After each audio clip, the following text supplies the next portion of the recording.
A'udzu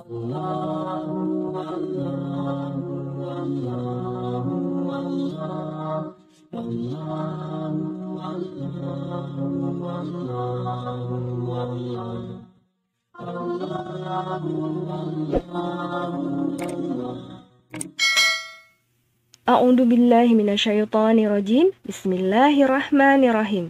Assalamualaikum warahmatullahi wabarakatuh. Alhamdulillahirabbil alamin. Segala puji kita panjatkan kehadirat Allah karena pada hari ini kita masih Allah kasih kesempatan untuk belajar. Jangan lupa sebelum memulai membaca doa dulu ya soleh-solehah Bu Guru. Ya, pintar. Kali ini kita masih akan melanjutkan pelajaran surah Al-Fatihah di bab yang kedua. Ya, kita akan belajar tentang membaca surah Al-Fatihah dengan benar bersama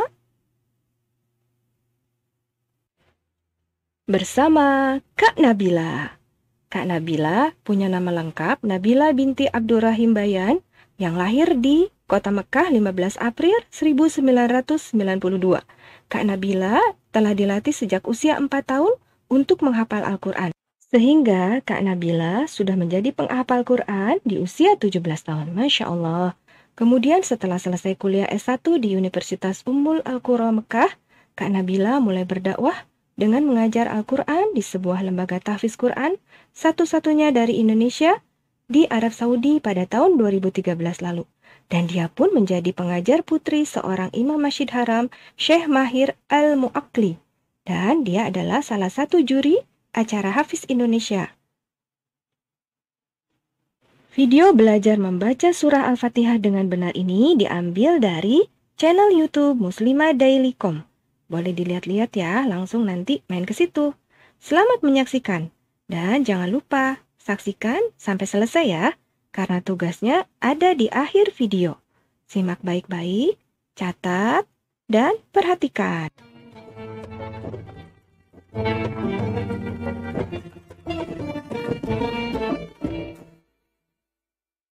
Bismillahirrahmanirrahim. Assalamualaikum warahmatullahi wabarakatuh. Perkenalkan, nama saya Nabila Abdurrahim Bayan. Mungkin sudah tidak asing lagi ya, alhamdulillah. Mudah-mudahan di pertemuan kali ini kita bisa menjelaskan sedikit tentang surat Al-Fatihah, di mana surat Al-Fatihah itu penting sekali, adalah salah satu rukun sholat. Ketika pembacaan surat Al-Fatihah kita kurang tepat dari segi makhraj, dari segi gunnahnya, madnya juga ketinggalan, maka mungkin tidak diterima sholat kita, karena rukun yang seharusnya kita laksanakan dengan sempurna, tapi sayang sekali kita tidak melaksanakannya dengan sempurna, maka jadi tidak sholat kita tidak diterima oleh Allah Subhanahu wa taala.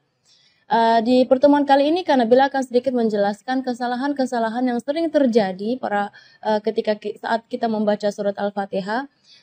Gini ya, setiap orang memang beda-beda yang bagusnya, ada kelebihannya, memang ada kekurangannya. Tapi dalam melafalkan huruf-huruf Al-Quran seharusnya kita 100% seperti bagaimana Rasulullah SAW membaca. Kalau kita lihat di surat Al-Fatihah, Kak Nabila akan membaca sedikit ya surat Al-Fatihah, nanti satu persatu ayat kita akan merincikan kesalahan yang sering terjadi ketika melafalkan ayat-ayat atau huruf-huruf di surat Al-Fatihah.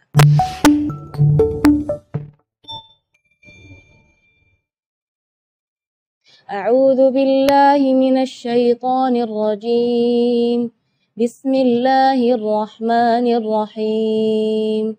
Alhamdulillahi rabbil alamin. Ar-Rahmanir Rahim. Maliki yaumiddin. Iyyaka na'budu wa iyyaka nasta'in. Ihdinas siratal mustaqim. Siratal ladzina an'amta 'alaihim ghairil maghdubi 'alaihim waladdallin. Amin. Kita mulai dari ayat pertama, mungkin dari basmalah dulu ya. Bismillahirrahmanirrahim.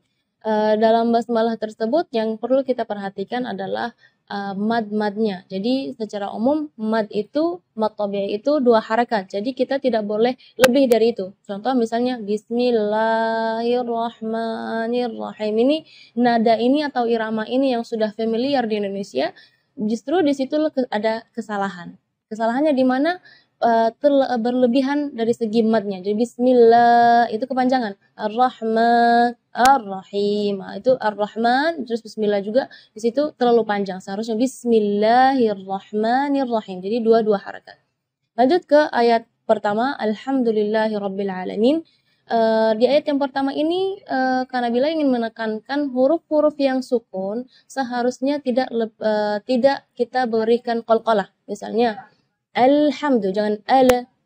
Nah, di situ seringkali karena bila melihat huruf-huruf yang seharusnya sukun, yang tidak ada qalqalahnya, malah diberi qalqalah atau dipaksa untuk dia memberi harakat. Jadi alhamdu. Contoh juga di ayat nanti yang ayat 6 ya kalau nggak salah, ana siratal ladzina an'amta. Itu sering kali huruf-huruf lam, nun atau ama ya, itu tidak boleh menggetarkan atau diberi qalqalah karena huruf qalqalah ada 5, qaf, ta, ba, jim, dal. Ya, selain 5 huruf tersebut maka tidak boleh kita qalqalah ya. Jadi alhamdulillahi rabbil alamin. Terus ayat berikutnya Ar-Rahmanir Rahim, sama seperti surat di basmalah tadi, tidak boleh lebih madnya dari 2 harakat. Ar-Rahmanir Rahim itu tidak boleh. Ar-Rahmanir Rahim. Terus yang berikutnya Maliki Yaumiddin, biasanya di ayat tersebut tidak ada salah, tapi karena bila di sini ingin menekankan kasrah di kalimat Maliki. Itu kadang-kadang ketinggalan karena pengen buru-buru saat membaca Al-Fatihah dalam sholat, jadi Maliki Yaumiddin, kedengarannya sukun. Maka ketika kita membaca Maliki, kita perhatikan kaf kasrah di huruf kaf harus kasrah yang sempurna. Maliki Yaumiddin. Terus Iyyaka na'budu wa iyyaka nasta'in. Di sini adalah tasydid di huruf ya di kalimat iyyaka maupun yang pertama ataupun yang kedua, karena salah satu ulama mengatakan kalau seandainya satu tasydid pun dalam surat Al-Fatihah ketinggalan, itu maka bacaan Fatihahnya tidak sah, berarti salat kita juga tidak sah. Jadi kita perlu di sini menekankan tasydidnya pun harus kita perhatikan. Sampai subhanallah ulama menghitung tasydid dalam surat Al-Fatihah itu adalah 14 tasydid dalam surat Al-Fatihah. Iyyaka, jadi tekanan. Iya, dengan iyyaka. Kalau iyyaka berarti tidak ada tasydidnya. Jadi iyyaka na'budu wa iyyaka nasta'in. Setelahnya adalah ayat ihdinas siratal mustaqim.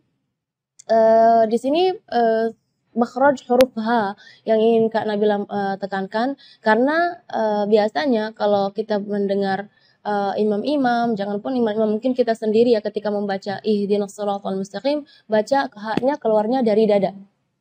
Ya, itu tidak boleh, itu keluarnya dari dada. Sedangkan makhraj huruf H itu adalah dari tenggorokan. Jadi keluarnya tipis karena H itu termasuk huruf di antara 28 huruf hijaiyah yang paling lemah adalah huruf H.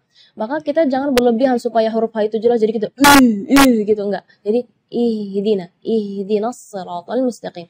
Ayat berikutnya atau ayat terakhir, siratal ladzina an'amta 'alaihim ghairil maghdubi 'alaihim waladdallin.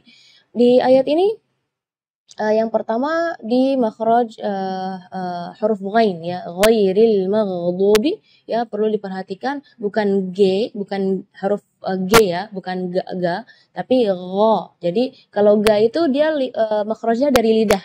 Ya, tapi kalau huruf ghain itu dari bagian tenggorokan ya. Jadi gha. Dan huruf ghain ini memang termasuk huruf yang tidak ada dalam bahasa Indonesia, tapi karena insya Allah muslimah-muslimah di sini lebih semangat untuk belajar mengaji, jadi harus melafalan huruf ghainnya lebih bagus. Huruf yang terakhir yang perlu diperhatikan di ayat terakhir adalah huruf dhad ya. Huruf dhad itu memang termasuk huruf bagi orang Arab pun sulit untuk dilafal, apalagi orang Indonesia, tapi itu bukan alasan untuk kita tidak belajar memperbaiki makhraj kita. Walad ya, huruf dhad itu keluarnya dari pinggir lidah maupun yang kanan ataupun yang kiri atau dua-duanya. Dan memang ada yang mengatakan bahwa Rasulullah Shallallahu Alaihi Wasallam satu-satunya yang bisa melafalkan huruf dhad dengan baik. Itu bukan berarti kita tidak bisa, maka kita harus berusaha ya untuk melafalan kita, huruf-huruf kita sama seperti Rasulullah Shallallahu Alaihi Wasallam. Di kalimat ini juga waladhdallin yang perlu diperhatikan adalah madnya juga. Mad di situ kita harus panjang membacanya 6 harakat karena di situ hukumnya mad lazim kalimi mutsaqqal, jadi membacanya waladhdallin harakat 6 harakat. Terus setelah waladhdallin di situ ada huruf lam yang ada di atasnya ada tasydid. Itu seringkali ketinggalan waladhdallin. Nah, itu berarti tidak ada tasydidnya. Waladhdallin. Amin. Mudah-mudahan dengan penjelasan yang singkat ini bisa memperbaiki bacaan-bacaan muslimah-muslimah dan akhwat di sini, dan insya Allah kedepannya bisa lebih bagus lagi untuk bukan hanya untuk diri kita tapi untuk mengajar anak-anak kita supaya baca Fatihahnya lebih baik. Tugas hari ini adalah, perhatikan ya, menuliskan 5 kesalahan saat membaca surah Al-Fatihah di buku catatan. Boleh dipilih yang mana saja. Selanjutnya adalah kalian menulis surah Al-Fatihah di buku catatan. Surah Al-Fatihah kan ada 7 ayat. Dimulai dari basmalah sampai waladhdallin. Semampu dan sebisa kalian ya. Nanti kirim di link yang akan Ibu share. Alhamdulillahirrabbilalamin, tadi kita telah menyaksikan bagaimana cara membaca Al-Fatihah dengan benar. Semoga bermanfaat ya. Sempurna sholatnya karena bacaan Al-Fatihahnya benar. Mohon maaf apabila ada salah. Barakallahu fikum. Wassalamualaikum warahmatullahi wabarakatuh.